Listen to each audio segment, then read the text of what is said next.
Few things frustrate me more than seeing creators not maximizing their AutoDM's potential. It's like watching a movie where you know some secret information the protagonist has no idea about and not being able to do anything about it. But today, I'm going to do something about it. I'm going to tell you some of the most common AutoDM mistakes I see and how to fix them. Because honestly, most of these are so easy to avoid once you know what to look for. So without further ado, let's just get right into it. So the very first mistake, and it's honestly the most basic mistake, is not having a CTA or a call to action in your post. Okay, so say you make a beautiful carousel. You spend hours on the design, you nail the content, and then nothing. I mean, I get it. Sometimes it's for aesthetic reasons, you don't really want to clutter your design. But the thing is, if no one knows what to do next, your post is pretty much just pretty pictures. And now you might say that, okay, yeah, I didn't put a CTA in my post, but I put it in my caption. To which I would say, let's be real. Most people are just swiping through your post. Very few people are actually going to take the time to read your entire caption, especially if it's long. And if they don't look at your caption at all, you're kind of screwed, right? Luckily, this has an easy fix. Just add a CTA in your post. It doesn't have to be the most attention-grabby thing on your post. It could even just be one line. But the point is that it needs to be there. Usually, creators like to put this towards the end of their post. So either towards the end of a reel or on the last slide of their carousel. Now, speaking of things that people don't have time for, let's talk about your caption. If your caption looks something like this, and you have your CTA somewhere random like this, then it's pretty much over. I mean, yes, your audience definitely would care about what you have to say. But at the same time, as a creator, you know that people are short on time all the time. I mean, you'll never come across a video that tells you how to make your hook longer or how to make your email sound more wordy. So then the same logic must apply to captions as well, right? Now, Instagram even has a term for where your caption gets cut off, and it's called above the fold, and it's about 3 lines long. Now, the fix is simply that you have your CTA above the fold. So even if your caption is extremely long and heartfelt like this, just make sure that your CTA is somewhere here. Okay, now mistake 3 might be one of the most important ones yet. You need to fix your distribution. You cannot just depend on the algorithm and pray that it blesses you. I see creators put in so much effort just in creating their content, and after that setting up their AutoDM and their flows, just to leave it at that, without any promotion or follow-up. The fix is to be shameless and just post everywhere, and also create systems. So you're already using AutoDM, which is great for promotion and reach, but you can also try using other things such as a link in bio, just the way these creators have. And you can set it up within 5 minutes on SuperProfile. If you'd like to see more on how to do that, the link's in the description below. Also see if you can share it within communities or group chats. Now, it doesn't have to be salesy or like you're begging people to go check you out. It can just be something that you mention in passing. Like, hey, I made this cool thing and I would love if you could check it out. Thanks. That's it.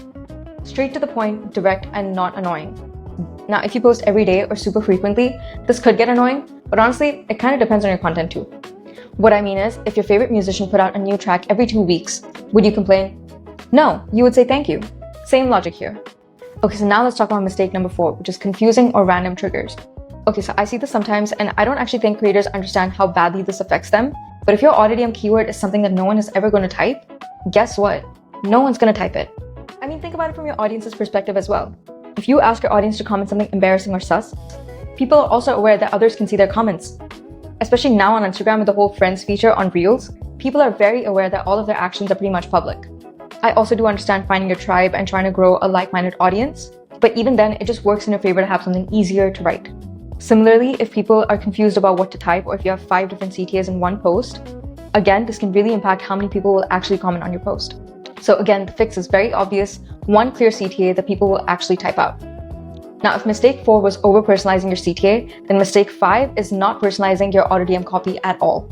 Now again, this one drives me crazy because if your AutoDM copy looks as boring as, hey, thanks for engaging, here's the thing, without any context, then honestly, you gotta do better. Now, what a lot of creators forget is that your audience is most probably binging content. And who knows, they might have already commented on 10 other posts. When they open your DM and they see something robotic and forgettable like this, it's just not going to help your case in standing out. The fix? Follow steps 1 to 3. Step 1, remind them what they asked for. Like, hey, thanks for commenting X on my post for getting Y. Second, deliver the value. So here's the link to download my checklist. And step 3, give them a clear next step. This is a really good example of what a personalized AutoDM copy looks like. It's not too long, but it's straight to the point without feeling robotic. It's reminding the user what they asked for, it's delivering value, and also giving them a clear CTA. And in the process, you're also letting your personality shine through, which is also something that your audience would want from you. Now finally, mistake 6. Say you've done everything right and you've not made any of the other 5 mistakes in this video. But if you've forgotten your follow-up, your AutoDM still isn't working to its max potential. We already have a whole other video on following up with your DMs on this channel, so if you would like more information on that, you can go ahead and watch it, the link's in the description. But this is a summarized version. Let me quickly walk you through what's currently happening. You send your AutoDM. Your commenter gets the link they wanted. They download your freebie, and then what? You ghost them. This is a person who's just raised their hand and said that, hey, I'm interested in whatever you're doing, and you've just left them hanging.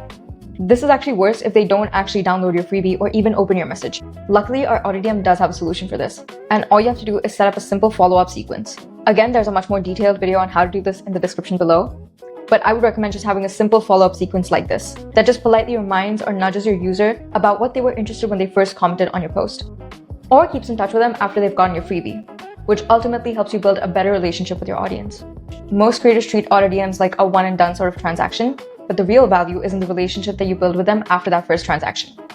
Now, honestly, at the end of the day, one of the hardest parts about being a successful creator isn't just making content. It's about thinking about the entire journey as a whole, all at once holistically rather than in isolation. The post, the caption, the CTA, the AutoDM, the link, the follow-up, everything, all of it works together. But if you can fix these small things, your AutoDMs will stop feeling like a wasted opportunity and become one of the most powerful parts of your creator business. Alright, that's it. If you found this helpful, do let us know in the comments below, and if you would also like to see something else, again, let us know in the comments below. Thank you for watching.